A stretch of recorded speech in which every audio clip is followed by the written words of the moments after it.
是什么给了很多女人离婚的底气？ What is it that gives many women the confidence to get divorced?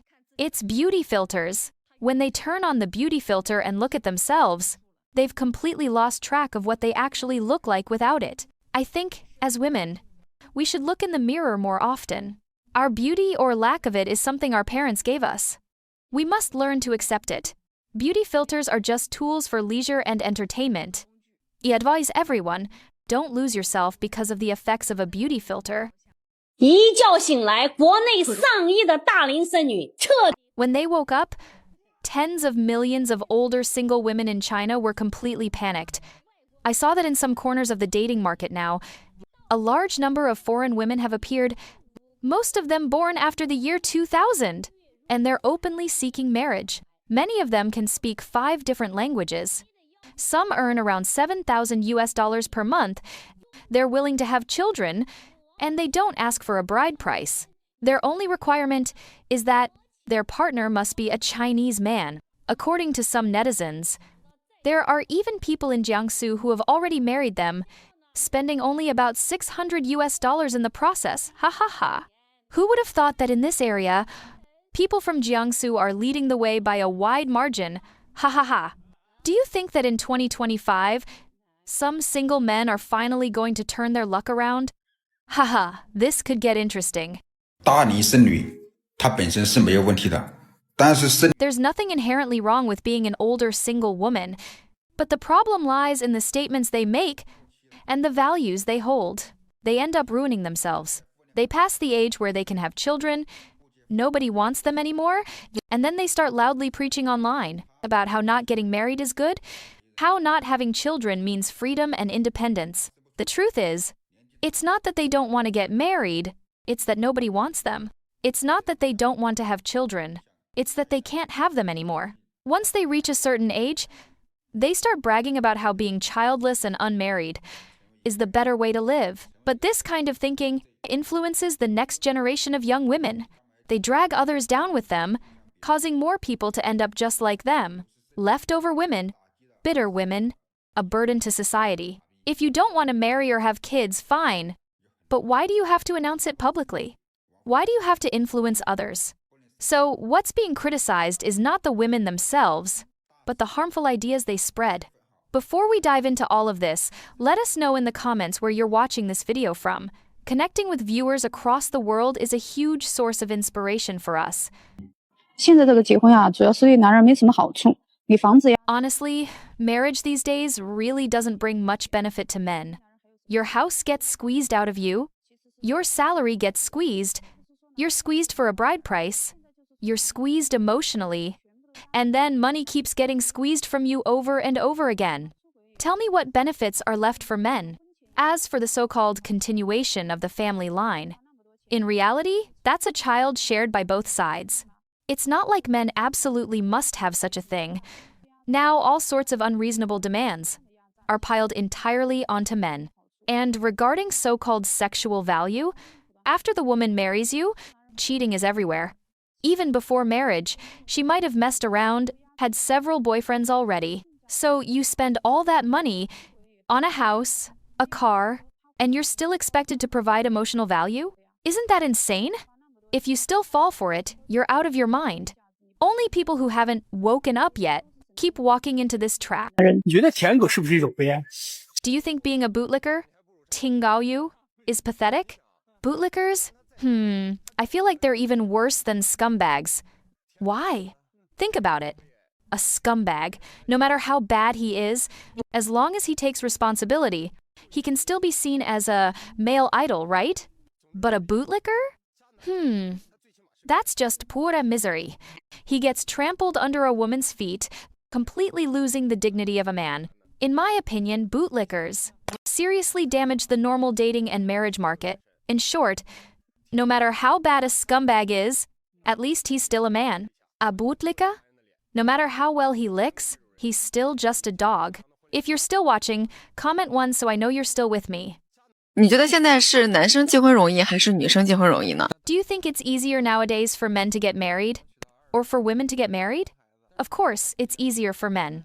As long as a man has money, even at 40 or 50 years old, he can still marry someone in her 20s and still have children. But for women, it's different. Once they pass 30, it's much harder. The older they get, the harder it is to have children. Men who have cars, houses, and good overall conditions won't choose them. What if a woman is over 30 but has excellent conditions, already owns a house and a car, and has a very good income? Even then, she won't use her own house as the marital home. Marriage still requires the man to provide the house, and even if her income is high, she won't contribute to household expenses. Instead, she'll demand that the man earn even more adjourned. Otherwise, she'll call him useless. So tell me, why would we marry such a woman? What do you think of this man's viewpoint? 我听过最毒的一句鸡汤是什么，你知道吗？ Do you know what's the most toxic piece of chicken soup I've ever heard? It's this. If you can't give me love, and you can't give me money, and you can't give me the life I want, why should I be with you? Have you noticed? From start to finish, that's a posture of pure want, want, want. If you can't give me what I want, why should I sell myself to you? Isn't that the logic? This is nakedly toxic chicken soup. Now, flip it around. If a woman hears this line, how would you feel? It's putting the transaction right there on the table, shameless to the extreme. If I were a man, how would I think about this? Well, if I have money, good looks, and assets, why would I choose you? Frankly, this is not a sign of feminism or independence at all. I see it as a mental poison, completely unfair. If a young woman swallows this toxic chicken soup, she will absolutely become a slave to money. And people like this, their values are completely twisted, and once twisted, you can't wake them up no matter what you say. I've seen many marketing accounts online say, in China, there are 30 million more unmarried men than unmarried women. So women in China are in high demand. But what they don't tell you is this. In first and second tier cities, there are far more unmarried women over 30 than unmarried men, and high-quality men are in very high demand. There's an online rumor that Wang Xikong changes girlfriends once a year. I'm telling you, that's actually being low-key. I've seen a rich second-generation heir change girlfriends every single month. In front of people like that, you don't even have the qualifications to talk about human rights, let alone women's rights. So let me tell you what the correct values really are. When two people are together, it should always be a win-win. You help me achieve my dreams, and I help you achieve yours. Either we share wealth and prosperity together, or we endure hardships together. If you've never worked and struggled alongside me, why should you come now to harvest my wealth? And if you're trying to use something of your own as a bargaining chip to exchange with others, then don't dress it up by calling it love. It's not love. Not even half a word of it. 捞女们正在慢慢变成老赖们，这个妇女节两个扎心的数据。 Not even worthy of going after anymore. These so-called gold diggers are slowly turning into debt dodgers. This Women's Day brought two brutal statistics that mark the start of a painful year for aging princesses. First statistic. Men's spending during Valentine's Day in 2024 dropped 45% compared to 2023. Meanwhile, self-investment spending such as fitness classes and tech products rose by more than 70%. Translation? Men are no longer blindly spending money on women. Second statistic even worse. According to multiple financial data platforms, the overdue rate among female borrowers jumped 20 times year on year. 80% of these overdue debts were concentrated in ritualistic consumption, and of percent of these overdue debts, beauty treatments, luxury goods, travel, and similar high-end indulgences. With no men footing the bill, these so-called goddesses are being pushed into becoming lone lunatics just to maintain their high consumption lifestyles. Why is this happening? Look closely and you'll see. We just had a Valentine's Day, as silent as a graveyard, followed by a Women's Day that was just as quiet. In past years, the whole internet would be boiling over with marketing slogans, like Goddess Day and Queen's Day. But this year, it was just an ordinary Saturday. The reason behind this is simple. Gold diggers are still dreaming their consumerist dreams, but men have already woken up. The simp economy has collapsed. Men have realized rather than letting consumerism shackle them in unhealthy relationships. With gold diggers, it's better not to date at all. 女人给男人生孩子，身体承受的伤害要几十万彩礼多吗？ Tell me, is the physical toll a woman bears from having a child for a man really worth hundreds of thousands of dollars in bride price? Sister, I think you're about to have Neja come and deal with you. How much capitalist chicken soup have you been drinking? To twist your thinking like this? Have you lost all sense of humanity? Even a vicious tiger won't eat its own cubs. Even a mother hen knows how to protect her chicks. That life in your belly, flesh and blood tied to you. If you say you're giving birth for a man, are you wearing human skin but eating dog food? Why can't you speak like a human anymore? How are you so calculating? Why don't you go be a surrogate then? Because only surrogacy can truly say, giving birth for a man, that child is handed over to the man after birth and has nothing to do with you at all. It's just a transaction. You want both the principal and the interest, don't you? If you treat childbirth as a bargaining chip for protection, then the world will be full of children missing a father or a mother. If you treat marriage as a tool for making money, then everywhere you look will be divorces. Because when there's money, you stay. When there's no money, you run. From ancient times to today, have you ever seen an era where marrying a laundry woman caused several generations to pour out their life savings? Now, because of these high bride prices, many grooms' families end up drowning in debt just to marry a wife. Many brides' families, because the mother-in-law to be insists on demanding an extremely high bride price, end up forcing the couple apart. Such mother-in-laws, who break apart loving couples, should be sentenced like child traffickers. Are you so dispirited to survive that you must rely on your daughter's marriage to make money? The bride price is just a token of goodwill, a symbolic blessing. Why can't $66,000 or $88,000 be enough? Young people have hands and feet. They should be encouraged to work hard for their own lives. Why must you push the groom's family to pawn this and borrow that, to beg from every relative imaginable? You open your mouth and demand $300,000 to $500,000, and yet your dowry is nothing. When your daughter marries over, how will she live? Those who drink in this chicken soup, you're harming others and yourselves, and ruining the next generation. Even pigs no longer root in cabbages. The cabbages end up rotting from within. In the end, you're only destroying yourself. That's all meeting adjourned. 女人无法向上社交，女人只能向 Women can't social climb through genuine connections. They can only climb through sex. They think they're networking upward, but the truth is they can't. It doesn't work. How are you going to network with someone who lives in a villa, drives a Rolls-Royce or a Ferrari? What do you have to offer? You have nothing except sex. And that's not social climbing. That's just sex. To truly network, you need leverage. 2 pounds of flesh is not leverage, it's everywhere. Without leverage, how do you network? That's why so many women waste time taking these so-called feminine skills or seduction classes online. It's useless. For successful men, sex is worth very little. The value is extremely low. The kind of man you can catch with sex alone is a man with very little real value. A man with ability knows the worth of his business, the worth of his villa, the worth of his cars. Why would he be captured by some woman who only knows a few tricks from an online class? What kind of joke is that? The more capable the man, the more he thinks about ownership. How can you help me grow my career?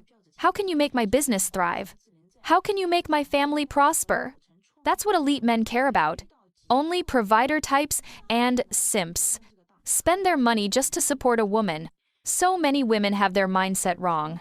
And because of that, they will never live a good life. On Douyin, there's always someone telling you, all you need to give is your body, and a man will give you cars, houses, cash, and wealth. That fantasy only rarely happens, and only with a few spoiled second-generation rich kids or naive first-generation entrepreneurs. Most men will never fall for it. Especially smart men, absolutely not. High-quality, honest, professional men won't fall for it. Second-generation rich kids won't fall for it. Even among so-called losers, there's a group of smart ones they won't fall for it either. Only providers and simps will. And even then, those types don't have much ability. If a woman's mindset is wrong, Her life will never be good. She's completely out of touch with the reality of society. Many women think they can shake the world, but they can only shake simps and providers. They can't shake elite men. They can't shake smart losers. They can't shake rich heirs. And they definitely can't shake hardened players. The truth? A woman can't move any man of high status. To get a high-status man, she needs to match his level. In skills, in vision, in excellence. Otherwise, she's stuck picking from providers and simps.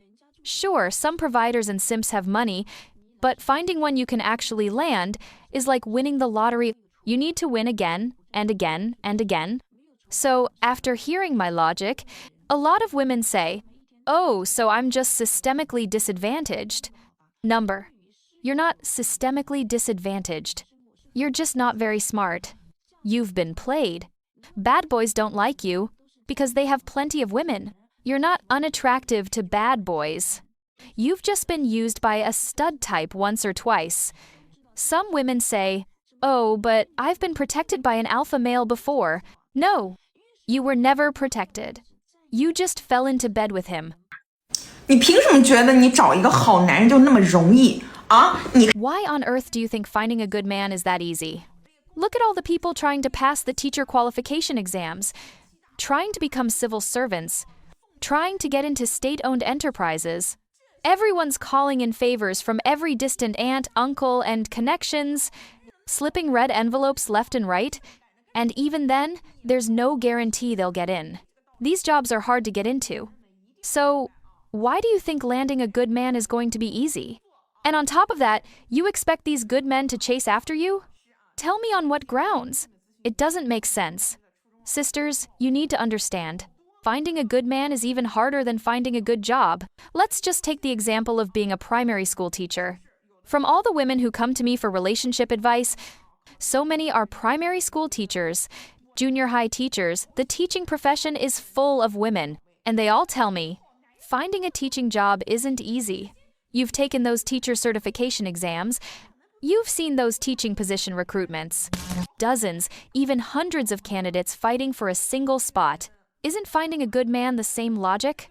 Why do some women think, "Oh, my job is good, I look good. Why aren't these men coming after me?" Let me tell you, finding a good man is even harder. Everywhere, women are locked onto that top 10% or 20% of men. Doctors, nurses, civil servants. Everyone's competing for those same men. Why would those men automatically run toward you? That's why I tell women, when you meet a man with decent conditions, you need to take the initiative. Yes, you make the move. My goodness, for some princesses, asking them to take initiative is harder than asking them to die. But let me tell you, I've had so many women tell me, "Mingji, after I followed your advice and took the first step, it actually worked. It's effective." And no, I'm not saying you should go around soliciting or playing games. I'm saying, when you meet a good man, treat it like spotting a great job opening. Pounce on it like a hungry dog. Good jobs are hard to get. Good men? Even harder. And please, I'm not talking about all men. I'm talking about good men. Don't twist my words. A good man is worth more than a good job. But some girls don't get it. They're still daydreaming about some domineering CEO chasing them down 8 city blocks like in dramas. Enough with the romance dramas. Stop drinking that poisonous chicken soup nonsense. And for those women who worry, if I take the initiative, won't I lose value? Lose value my ass. Unless the man is really low quality, any man with decent conditions. If you don't act, a smarter girl will grab him before you even blink. This message is for women who want a relationship or marriage. If you're never marrying, never having kids, why are you even watching my video? You can just block me. No need to argue. I've been divorced. I've remarried. And I'll tell you honestly, I do benefit from marriage. Of course I do, why wouldn't I? Only an idiot wouldn't. With my education and background, not marrying would be a waste. And after years of ups and downs, I've learned this. Finding a good man is actually easier than building a career. Why? Because in business, you're competing against both men and women. That doubles your competition. And you're up against people in their 40-second, 50-second, 60-second, from 60-second, 60-second, decades of experience. But with men, Your competitors are mostly women aged 20 to 40. Fewer rivals. So, in many ways, chasing a man is easier than climbing the career ladder. But, and this is important, a happy marriage takes work. It's not one and done after you marry. Don't think, I chased him, I got married, now I can just relax. That's how you lose. Treat your husband like you'd treat your boss. Consistently adding value, consistently showing up. Marriage, like a career, requires ongoing effort. And just like a good business partnership, you need value matching. You should be leveling up yourself so you stay a match for your husband long term. And here's another thing. When you've built your own value, if one day he pisses you off, you have the power to kick him out without fear. If you let yourself age, lose your looks, have no money, how will you ever find a younger, better man later? So remember, marriage and relationships aren't the problem. The problem is choosing the wrong person or not having the ability to choose well. And when you do meet a great man, grab the chance. Don't sit there waiting to be pursued. That's just foolish. Good men, like good jobs, must be actively fought for. Today, if we look at the bigger picture of society, China's social trends, we can see a reality worth reflecting on. The marriage rate in China has dropped to a record low, with only 6.8 marriages per 1,000 people in 2023, compared to over 9 marriages per 1,000 people just a decade ago. The number of newborns also fell below 9 million last year, the lowest since modern records began. While many are still chasing material illusions and transactional relationships, the values of family, shared responsibility, and genuine affection are gradually being forgotten.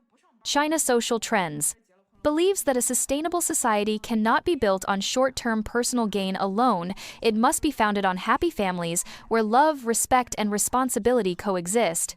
We need to revisit the traditional values that have sustained society for thousands of years: marital loyalty, filial piety, and unity across generations to rebuild a strong foundation for the future.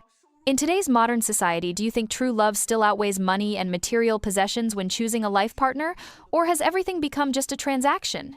Leave your thoughts in the comments below, and don't forget to subscribe so you won't miss the next hot topics. Thank you for watching. See you in the next video.